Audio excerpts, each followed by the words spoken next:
حضرت قطب الدین بختیار کاکی رضی اللہ عنہ فرماتے ہیں، پیارے خواجہ غریب نواز رحمت اللہ علیہ اپنے خادم شیخ علی کے ہمراہ کہیں تشریف لے جا رہے تھے۔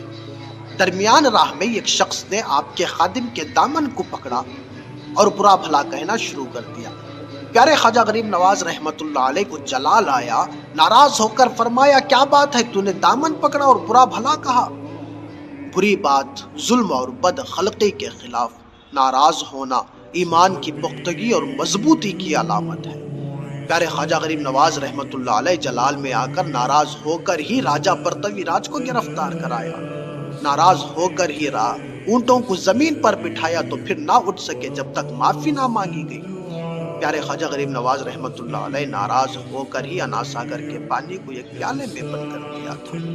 ان واقعات سے ظاہر اور ثابت ہوتا ہے، بری بات، ظلم اور بد خلقی کے خلاف ناراض ہونا پیارے خواجہ غریب نواز رحمت اللہ علیہ کی عادت و سنت ہے۔ یہی حکم قرآن و سنت کا بھی ہے۔ آج کل کچھ لوگ یہ کہتے نظر آتے ہیں کہ اسلام میں غصہ حرام ہے، ناراض ہونا منع ہے، اس لیے کہ رسول اللہ صلی اللہ علیہ وسلم کبھی ناراض نہیں ہوتے تھے، صحابہ کرام نے کبھی نفرت نہیں کیا، بزرگان دین نے کبھی ناراضگی کا اظہار نہیں کیا۔ تو ہمیں بھی چاہیے غصہ، نفرت، ناراضگی سے بچیں، اس لیے کہ یہ کام اسلام میں حرام و گناہ ہے۔ اس طرح کی بولی بہت بڑی مکاری اور دھوکہ ہے۔ یہ انہی لوگوں کی بولی ہے جو رسول اللہ صلی اللہ علیہ وسلم کی شان اقدس میں بےہودہ باتیں کہتے اور لکھتے ہیں، اہل بیت اطہار، صحابہ کرام، بزرگان دین کی توہین کرتے۔ یہ انہی لوگوں کی باتیں ہیں۔ ان لوگوں کا مقصد اور منشا یہ ہے، وہ لوگ بے ایمانی کرتے رہیں، ان کی بدعقیدگی کو ہم دیکھتے رہیں اور ان سے ہم غصہ، نفرت، ناراضگی کا اظہار نہ کریں۔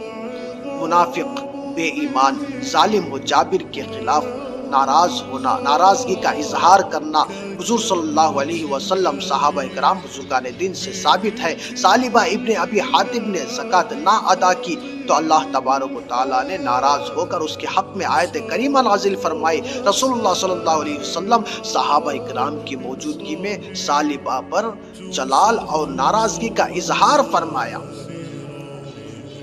حضور صلی اللہ علیہ وسلم منافقوں کو مسجد نبوی سے عین جمعہ خطبے کے وقت صحابہ کرام کی موجودگی میں باہر نکالا۔